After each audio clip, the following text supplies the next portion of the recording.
श्री स्वामी समर्थ. मी प्रांजली. 14 ऑक्टोबरला आहे सर्वपित्री अमावस्या. आता जो पितृपक्ष सुरू आहे, पितृ पंधरवाडा सुरू आहे, या पितृ पंधरवाड्याचा शेवटचा दिवस. या 15 दिवसांमध्ये आपण आपल्या 3 पिढ्यांचे जे पित्र असतात, आपल्या 3 पिढ्यांपर्यंत आपल्या कुटुंबामध्ये जे वारलेले व्यक्ती असतात त्यांच्यासाठी आपण विधी या 15 दिवसांमध्ये करत असतो. पण बघा आजकाल काय होतं की आपल्याला आपले सासू सासरे असतील हे माहित असतात. बऱ्याच वेळेला आपले सासू सासरे समजा आहेत तर त्यांचे सासू सासरे त्यांना माहित असतात तर ते पित्र आपण करतो. पण 3 पिढ्यांपर्यंत आपल्याला त्यांचे नाव सुद्धा माहित नसतात आणि काही नसतं. बऱ्याच जणांना असं असतं. त्यामुळे आपण काय करतो की जे आपले सासू सासरे गेलेले आहेत किंवा सासू सासरे आहेत त्यांचे सासू सासरे ह्यांचेच पित्र जे आहेत ते आपण करतो, पण 3 पिढ्यांचे करत नाही. तर ही जी सर्वपित्री अमावस्या आहे या दिवशी जे आपल्याला आपले पित्र माहित नाहीयेत तर त्या 3 पिढ्यांच्या पित्रांसाठी जे काही विधी आहेत, दानधर्म आहेत, सेवा आहेत, उपाय आहेत, या गोष्टी आपण करू शकतो. आणि संपूर्ण पितृपक्षामध्ये आपल्या पित्रांसाठी जर तुम्हाला काहीच करणं शक्य झालं नसेल तर या सर्व पित्री अमावस्येच्या दिवशी जे सांगणार आहे याच्यामध्ये 2 गोष्टी, एक म्हणजे पारायण आणि दुसरा म्हणजे फक्त एक अध्याय आपल्याला वाचायचा आहे. दिवसभरामध्ये तुमच्या वेळेप्रमाणे तुमच्या वेळेनुसार कधीही ही सेवा करा. आपल्या 3 पिढ्यांचे जे पित्र आहेत त्यांना सद्गती प्राप्त होईल. आणि हा जो योग आहे म्हणजे सर्व पित्री अमावस्या जी आहे ही पित्रांची सेवा करण्यासाठी अतिशय प्रभावशाली आहे.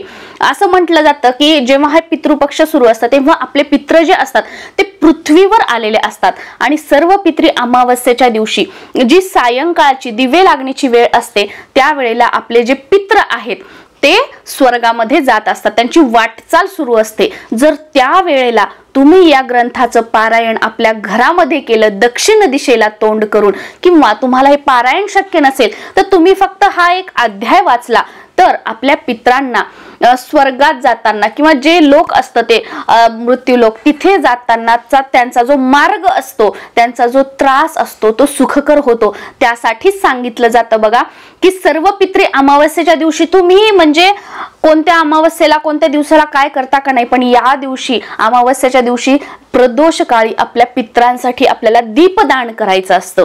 ते दीपदान केल्याने त्याच्यामध्ये काही वस्तू टाकायच्या असतात विशिष्ट पद्धतीने, ते केल्याने आपल्या पित्रांना तो प्रकाश दिसत असतो, जाण्यासाठीचा तो मार्ग दिसत असतो. ह्या भावना आहेत त्याच्या मागच्या, त्यामुळे ते सुद्धा नक्कीच करा. आणि त्यासोबत त्यावेळेला जर आपण हे पारायण केलं, हा अध्याय वाचला तर खूप छान. म्हणजे पितृदोषाचा जो काही आपल्या घरातील मंडळींना तुम्हाला स्वतःला त्रास होत आहे तो खूप प्रमाणामध्ये कमी होत आहे याचा अनुभव तुम्हाला स्वतःला येईल. आता बघा पितृदोषातून सुटका होण्यासाठी, पितृदोषापासून मुक्तीसाठी सर्वात प्रभावशाली जो ग्रंथ मानला जातो, ज्या ग्रंथाची सेवा मानली जाते ते म्हणजे भागवत ग्रंथ.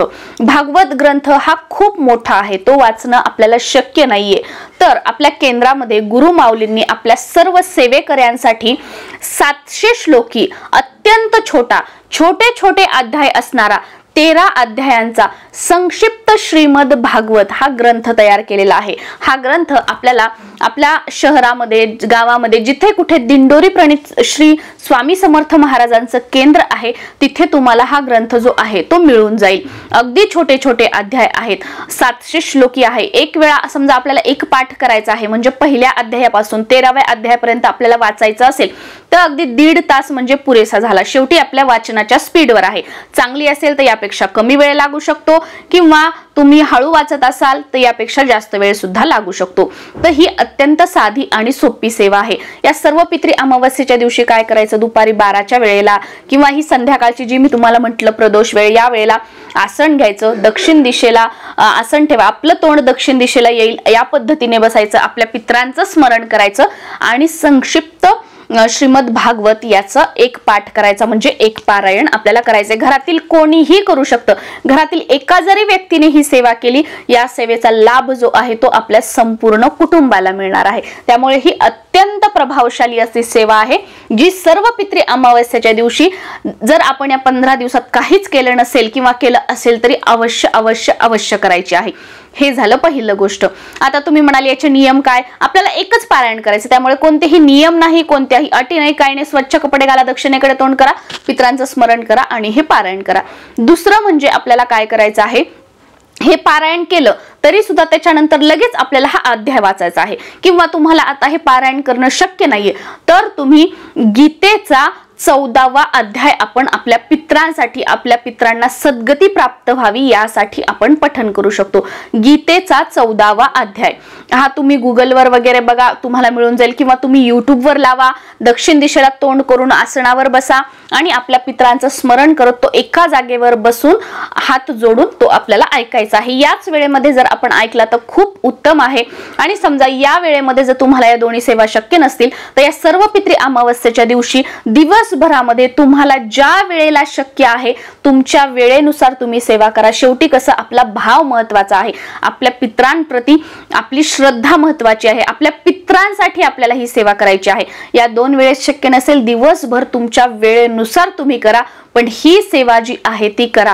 कारण जेव्हा आपल्याला पितृदोष लागतो तेव्हा आपल्याला खूप समस्यांचा सामना करावा लागतो. सगळ्यात पहिली गोष्ट ज्याच्यामुळे म्हणजे आपल्याला मानसिक त्रास होतो, शारीरिक त्रास होतो आणि आपला जो काही पैसा आहे ते आर्थिक नुकसान होतं ते म्हणजे आजारपण. जेव्हा पितृदोष असतो ना तेव्हा घरातलं आजारपणच हटत नाही. आपण ट्रीटमेंट घेतोय, सगळं करतोय, पण ती जी आजारी व्यक्ती असते ट्रीटमेंटला प्रतिसाद देत नाही, पैसा येतो पण तो सगळा दवाखान्याला जातो. हे सगळ्यात मोठं नुकसान आहे. त्यानंतरचं पुढचं म्हणजे आपल्या घरामध्ये मंगल कार्य होत नाही, लग्न होत नाहीत, शुभ कार्य या गोष्टी होत नाहीत.